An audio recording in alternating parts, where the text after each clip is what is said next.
Hey, what's going on? My name is Dr. Ben, and welcome to the Pre-Chiro podcast. Today, I'm tapping in with Flo, who's a chiropractic student intern out in Georgia. Flo, it is great to have you on here. I appreciate you taking the time. I know how busy you are. Can you get us started by just sharing a little bit about what your background was and what attracted you to chiropractic? So what attracted me I actually wasn't attracted to chiropractic when I started. I was on the right path to become an occupational therapist, and it wasn't until I got into this really, really bad accident where they just kept prescribing me a bunch of pills, and at first they worked, but then the pain would come right back. I couldn't hold a job. My mom had to help me from my bedroom to the bathroom every single day, and as an adult, I just felt really defeated. And I had a friend that reached out and said his wife was a CA and I should just go see her boss. So I went, and it took him a year of talking to me and explaining to me what chiropractic was in order for me to even consider it, because I was just dead set on becoming an occupational therapist. Mm, mm, So he signed me up for a life leadership weekend in Marietta, Georgia, which is now where I am. And I just fell in love with the philosophy of what chiropractic can do for you. Even though I wasn't 100% sure that I should leave my path as an occupational therapist, I mm, knew that this is where I should be. And I mm, can say it's been the best decision I've made. I've never wanted to return to that path. And it's just, I've met so many amazing people, and I've been able to help so many people mm. by using chiropractic. Amazing. Already you've been able to help so many amazing people just as a student, not to say just as a student, but obviously there's so much to share given what you're learning even before you get to clinic. Can you speak a little bit about after you decided you wanted to become a chiropractor, you chose the school you were going to go to. What was that transition process like? What were some challenges you went through and maybe difficulties of transitioning into the program? So my undergrad degree was in just applied sciences, and they wanted certain chemistries and other things that I hadn't taken, but I didn't need it for my degree. So it was the challenge of having to take courses that I never thought I would take, so I wasn't prepared to take them. And I know that chemistry and biochem and organic chemistry are all things that they need. And I'm not a chemist, so it wasn't the funnest experience, but it did help once you get into the chiropractic program. When in your first quarter, you have biochem. So now I had an actual foundation of what I needed. Mm. So there's a lot of sciences that you took once you got into school and haven't had to take them right at the end of your bachelor's, or the programs that you were in right before helped you. Okay. So how did you really bring like who you were and where you were from, your background? How did you bring that into chiropractic school and really leverage that or stay connected to that, right? One way that I stayed connected to who I am and where I come from was I communicated with my parents often and my siblings. My parents are Haitian. They came from Haiti very early on. I was born in South Florida. So they always encouraged me to do my best because they sacrificed a lot coming here to make sure that we could do anything that we wanted to do and we weren't limited in any way, shape, or form. They gave us a very strong work ethic. They taught us to always, if you're going to do it 100% or don't do it at all. Mm. There's no doing it halfway in their house. Mhm. So learning that and being able to apply it here, because if you're going to go to chiropractic school, it's not a decision that you should just make. If you're going to do it 110%. Mhm. So Mhm. talking to them and making sure that I could even vent to them, and a Mhm. way that they made sure that I was still paying attention to my culture is that if I wanted to vent, I had to vent in Haitian Creole. Mm. Mhm. So that helped me stay a little bit more grounded. And by the time I was searching for words and just trying to figure out what I'm complaining about, there's like, see, you're not actually that irritated, or it's not that bad. Mm. Mm. What did you gravitate towards as a student? What was your path like as a chiropractor, or what has it been like as a chiropractic student? It's it definitely has taught me to find my own path. Don't go any way that anyone tells you to specifically. You can look down their path, you can admire where they're going and appreciate the advice that they're giving you. But every journey is so individualized. It's literally as unique as your thumbprint. There is, and there's no right way to do it. Mhm. And accepting that was probably a really big challenge because I'm used to doing things and doing it right. And me thinking that I'm doing it the wrong way, that was a shock and a surprise to me. But then I understood and finally figured out it's okay. This is your way, and you're going to figure it out. Mm. So, how would you describe the specific way that you chose to develop yourself into a professional chiropractor and to someone who's now serving people in your community? What have you really trained in and focused your mind on and really spent a lot of time developing yourself, looking at or experiencing? So, one thing I have been focusing on is trying to figure out the best modalities to help veterans because they give pretty much everything they have in order to make sure that we're safe here. And seeing them come back and maybe not be in the best condition, and sometimes they're giving a lot of prescriptions and that doesn't help their body. And then they're just in this really horrible continuous cycle of not really getting the help that they need. Mhm. So figuring out the best way I can to help them is my end goal. So I have been visiting the functional neurology clinic, which is at the end of life's campus. It's called NeuroLife, and you can check that out. They have their own website, and it's really awesome. Mhm. And then I've also been taking modules at the College of Addictionology and Compulsive Behaviors. So Mm. that way, if they are addicted to anything, I can work with them to see if there is a way that we can wean them off of it. Mm. Can you speak for the prospective students out there that are considering this chiropractic path and might be really interested in what you just described that you've gained exposure to and that you've been interested in? Can you unpack that a little bit of like specifically within the functional neurology? How do they work with veterans and then also addiction?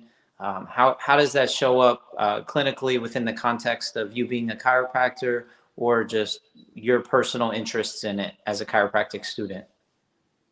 I don't want to say the wrong things about the science side, so I'm going to go with my personal interest in it because I'm still learning and I don't want to give anyone the wrong stats or the wrong science aspect of it.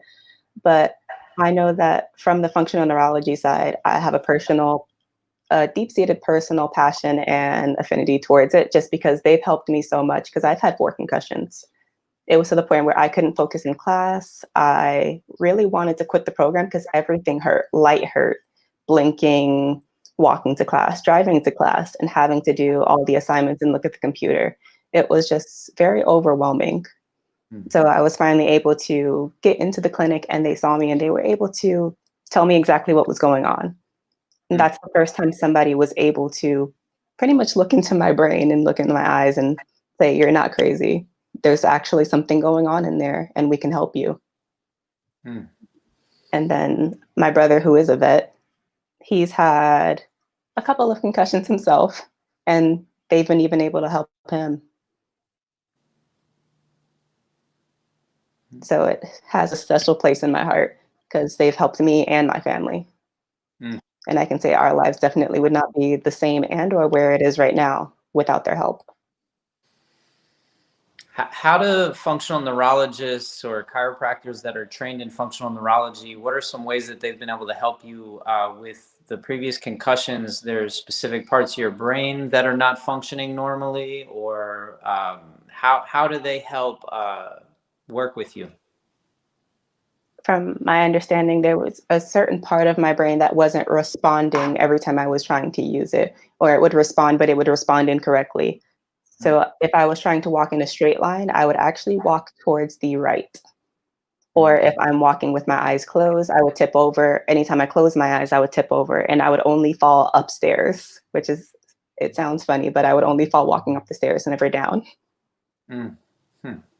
And they have this really awesome instrument that's called a gyrostem. And it looks like what the astronauts are in when it goes around in a circle in every which direction. Mm. They put me in there and they were actually able to decrease the amount that I was walking to the right. And that was on the first visit. And at that point, it's like, you've been able to correct something that has been happening for the last 2 years. Mm. And you could even see it on my shoes. The right one was always a lot lower. It's like you've corrected it in less than an hour. Hmm.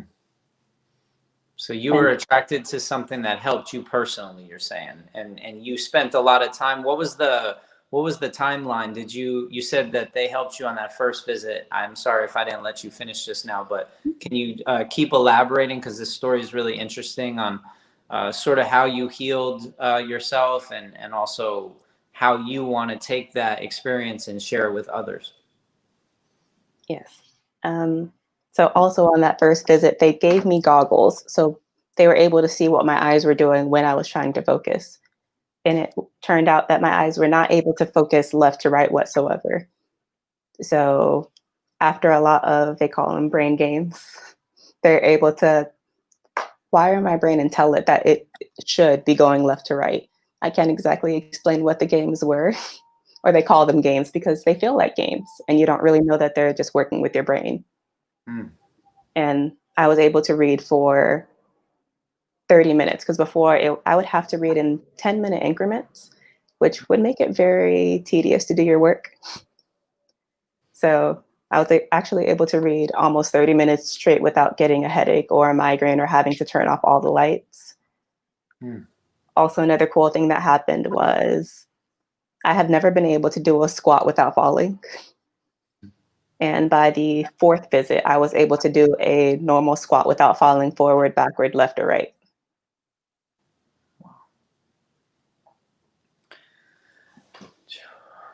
And there's no words that could really describe how powerful that is, to be able to do things that you weren't able to do for such a long time, and then you regain that function, and it's such a life-changing moment. No. There aren't really words, it's just gratitude and wanting to share that with other people, being able to get a section of your life back that you thought you would never be able to get back, or that you just thought you were a part of an unfortunate population that just gets to lose it. I didn't know that your brain could redevelop these pathways, and had no idea about neuroplasticity, and they taught me a lot about it. Hmm.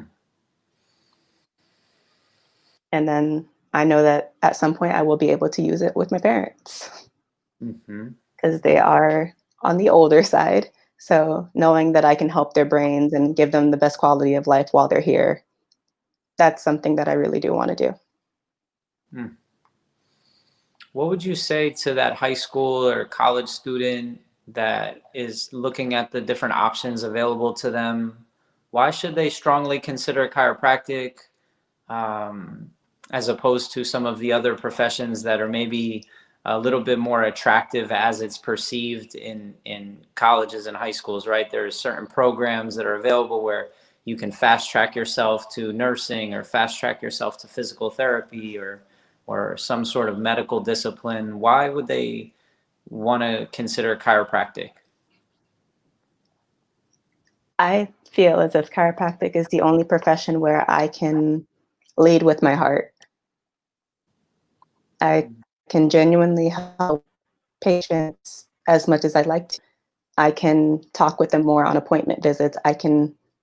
They give me an insight into their lives so that way I can help them the best way that they allow me to. I can give them a better quality of life, take away pains, and work with them to just kind of make them feel better. Not only the ways that they can see, but the ways they can't see, like being able to play with their grandchildren more, being able to sit in a car longer, being able to just have that overall independence that you didn't know that you were losing, being able to give that back to them, even if they don't know that they were losing it. Hmm. And I don't know, chiropractic is just, I think every chiropractor I've met has been called to chiropractic. So I've never met someone who just wants it for the money. It's always been, I want to help. I love helping. And I'm a public servant that gets a paycheck. Hmm. That's the bonus. You don't do it for the money. And Hmm. it's always giving with a genuine heart. They always want to hear what your day has been like. They just really want to help. Hmm.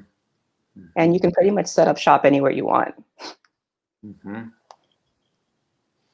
Yeah, you could theoretically go back to Haiti if you wanted to and set up shop and have the ability to serve without the need for really any equipment, right?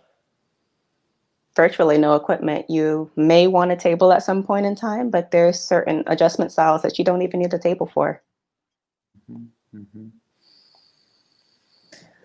Can you speak about your Inferno Forged Life project and why it's so important for people to discover their why, their unique why in life? Yes. So Inferno Forge, or the words Inferno Forged Life came from actually a biblical sense because my father's a pastor and we grew up with our Bibles and always reading and being at church 5 days a week, which I know some people might think is really crazy, but it's it was awesome being able to see my dad in that world and seeing him do as much as he can to help other people. Maybe that's why I love chiropractic so much Mm-hmm. because it's just giving. And there's a actual verse or there's a chapter, Daniel 3, where there's these three guys that get thrown into pretty much a furnace. Mm. And I'm trying to say it without tearing because it's something that I hold very dear. I actually have a small tattoo of it. So that way when I'm adjusting, I can see it. And it's like, I'm here. Mm. But after they were thrown into the furnace, somebody was sent to go see if they were done cooking or something to that extent. And they came back with the questions like, I thought we threw three people in there. The king said we did. And the person that went to go check said, but there's four people in there, and the fourth person looks like a god. And then they turned off the furnace. They came out. None of their clothes were singed. They didn't smell like smoke. They didn't look like what they had been through. And that's what I feel like my story is. I don't look like what I've been through. And I'm very grateful for that because that means I can touch more people. I can reach more people. And I have the ability to show people you don't have to look like what you've been through. You can stand tall with pride and just kind of say, yes, I've been through this and I made it through it. So now I can show you how to get through it. Or I can give you advice on how to get through it. Or I can give you pointers. Whatever you're willing to take, I'm willing to give. Mm.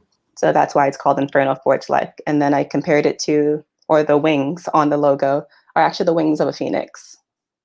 Mm-hmm. So that's what I feel like my why is, to teach other people how to not have to look like what they've been through. Mm-hmm. Mm. It's deep. It's deep.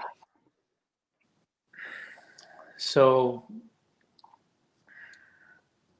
basically, I guess if we're speaking to the people that are going to be listening to you when you go out into the world once you graduate, which is not too far from now, how are you going to really share that empathy in a way that lets them know that you know what they've been through, you've been there, you've been through challenging times, that it's built a certain internal resilience within you? Because that's what I hear when I hear you say that, is that you've had a lot of adversity that you've dealt with and it's made you stronger, and that you can help people shift their consciousness of the way that they see their life, the way they see their environment. How are you gonna meet people where they're at? Not being afraid to go where they are, being able to sit down and listen to them and talk to them. If they come in and let's say they come in with a heavy heart and you could see in their eyes that they were crying, being able to stop what I'm doing and sit down with them and just talk to them, give them a listening ear and understand them where they are right then and there and listen, because sometimes they don't want to have someone to them. They just want someone to listen, being there and listening without any interruption, if that's what I need to do, being able to meet someone where they are. Mm-hmm. Yeah, I mean, these are the skills of a healer. I think what you're embodying and what you're touching on is really reality for chiropractors. People are going to come into your office with all different types of backgrounds, with all different types of reasons why they showed up in your office. And yes, you have to meet them where they're at, and provide empathy, letting them know that you know what they're going through. And it really does help sometimes when you have been through some challenges in life, and you can really draw on that courage that you had when you went through those challenging times to support them in those times they're going through. And I think that that's like the mark of a true healer. So that's great. I mean, I'm glad you're touching on it. So thank you so much for sharing. Do you have any messages, last messages that you want to share in regards to just reflecting on this path that you're going down, and maybe just imparting some words of wisdom to somebody that's earlier on in their path, or hasn't even gotten on the path yet and is really just looking for some guidance? Last words of wisdom, I will probably say be okay with interruptions and stop signs and yield signs and turn around. I think that your journey or everyone's journey is unique, like I was talking about earlier. Don't compare your journey to anyone else's, because when you start doing that, you start feeling very defeated, or you feel like this isn't for you. It's going to happen when it's going to happen, and you're going to get there as long as you stick to it. There's going to be people everywhere that you will just so happen to bump into that will give you words of encouragement, and everyone wants to see you win. I've never seen someone in the field of chiropractic or a chiropractor ever want to see you fail. They always want to see you do your best. Mm-hmm. Mm-hmm. So just keep going. Eventually you will get there. Mm-hmm. Can you just touch on what it's been like to enter into a profession that doesn't have a ton of diversity in it, and what the experience has been like? Have you noticed that there aren't a lot of uh, diverse backgrounds represented? Obviously, you're at one of the most diverse schools in the world, but recognize that historically, this profession, I believe I read something that there's less than 3% Black chiropractors. Um, what's it been like as a Black chiropractic student to know that that's the history of this profession? And then also, like, what's your views on the future, and have you witnessed there being like an increase in representation? There has been an increase in representation, and luckily I do attend one of the more diverse campuses because we're right in the middle of Atlanta. We're about 15 minutes away. Mhm. So it's exciting for me to be able to go into a profession where there's not many people that look like me, and turn around to the generation that comes back after us and say, we made it, and you're more than welcome to join us. Having someone that looks like you ahead of you and telling you that you will make it as long as you want to take this path is, it's encouraging to know that you belong in that space. So it's Mhm. just, it gives me hope. And I do see a lot more diversity just in general in the profession. Even offices that have been opening up around here, and during the breaks, me and my friends sometimes go visit a random chiropractor. We'll pick a place on the map, point to it, and drive there. But we'll contact the chiropractor first to make sure they know that we're coming. Good. And we may not know what the chiropractor looks like, but going into their office and seeing that they take care of people from every walk of life gives me hope. No doubt. What would it mean to have like greater representation within the Black community of chiropractic? Because historically it hasn't really existed, and I think that the narrative psychology is that chiropractic's dangerous, or you don't really want to go to a chiropractor unless it's your last chance or your last resort. Can you repeat that one more time? Sorry. How can we shift the narrative psychology within Black communities that chiropractic is safe, that it's scientific, that it's valuable, and that it can really be the answer for what people are looking for? Going into the communities, showing them that it's completely safe, and showing them the different ways that we can adjust, showing them the science on it, showing them statistics if that's what they want, showing them any way that you can, that they can understand that it is completely safe and that it's not a last resort. It's something that you can go to even when you're well. We actually want you to come in when you're feeling perfectly fine because we want to make sure that you stay perfectly fine. We're not just pain management. We are a profession that wants you to live your life to the best of its ability. We want you to have the ability to still take very long walks when you're 99, live past 100. We want to promote a long life. And we want to make sure your body's healthy enough to take you to do anything that you'd like to do. Mm-hmm.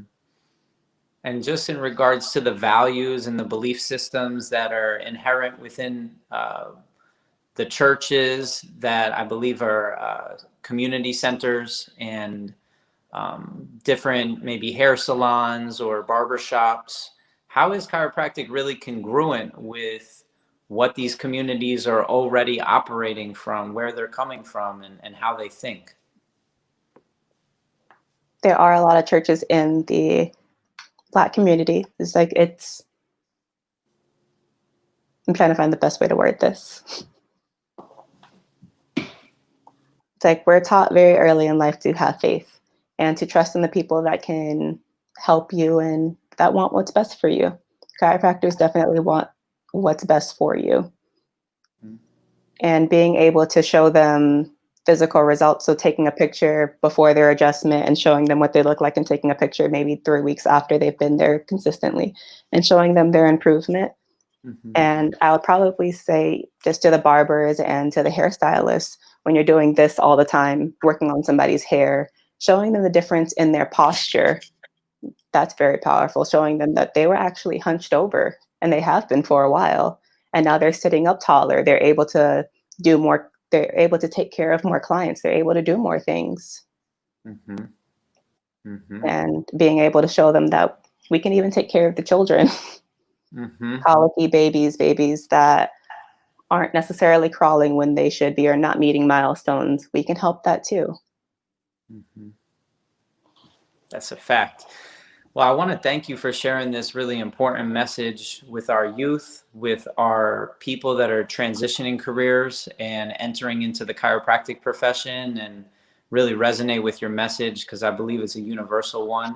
We are one people, and thank you. If there's any final message you want to share in regards to how people can get in contact with you, or any websites or different channels that you are developing, I'm sure you're entering into the mindset of an entrepreneur now that you're taking care of your community. So could you just share a little bit of where people can find you at?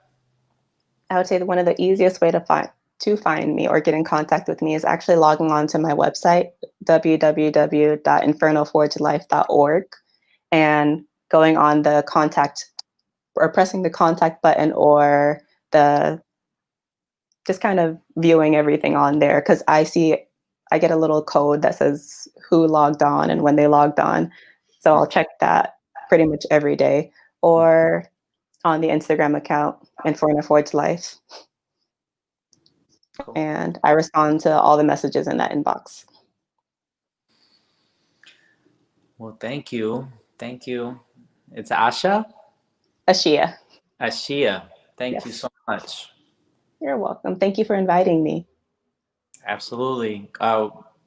Yeah, of course. Yeah, this is important information for people. If nobody's ever really done this, where we're speaking to people that are considering this profession, there's not enough going on in the pre-Chiro context. So it's a There value. isn't. And I wish I would have had somebody doing this when I was looking at a profession, because if there was something like this, I probably would have chose chiropractic to start. Would you have saved a bunch of time, money, energy? All of the above. Definitely energy. Yeah. Yeah. Well, here we are, making the future better for those that come after us. Yeah.